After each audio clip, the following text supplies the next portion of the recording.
Good afternoon, this is Will Faber from Art to Ride, and I'm here in White House, Ohio with Baker O'Brien and her horse Parker. Now we are on now the third day of a clinic that we started last Friday there. And there's some other tape I wanted to update him. They have been doing nothing since I saw them last about 8 months ago, but stretching these horses into the contact.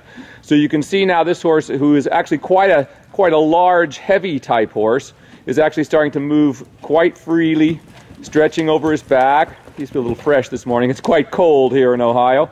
This is the day that the big hurricane is coming in New York, so it's hitting us here a little bit.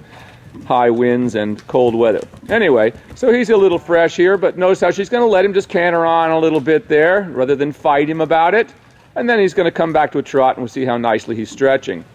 So our goal here today, and we have another horse, Jubal, that we're going to update today as well. And what we're going to see is how high they can come. So they've had 8 months of basically just stretching into the contact, developing their backs. And then what we're going to do is be able to see how high we're able to bring the forehand, that is the pole, without losing that rhythm. There he is, in a beautiful working trot for this big, heavy horse. Swinging quite freely over his back.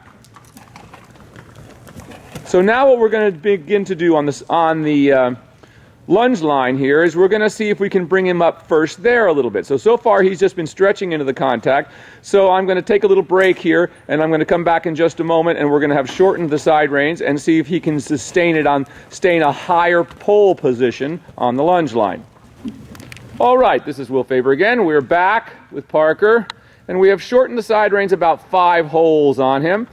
And I think we'll see when we compare this side by side with the last tape that he's still able to keep the same working trot, still swinging, getting a little slow right there, so she's going to send him on just a little bit. There we go, like that. Very nice, and we see that he's able to keep his pole a little higher now and maintain the same trot. So that tells me he's gotten a lot stronger in his back. Still feeling good this morning, so going to bring him back to a trot again.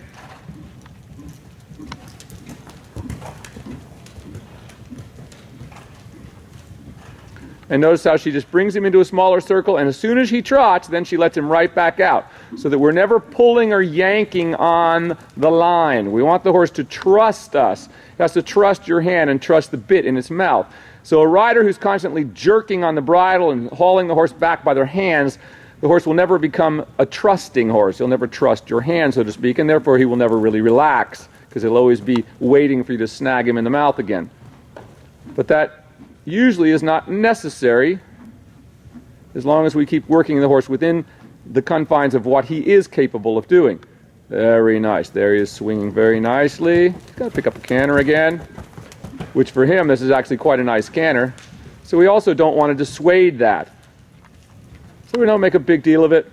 As I say, the worst thing you can do is constantly check a horse down all the time. Most people worry about ho before they worry about go, and go is the first thing we need. That is, the horse will go forwards, swinging.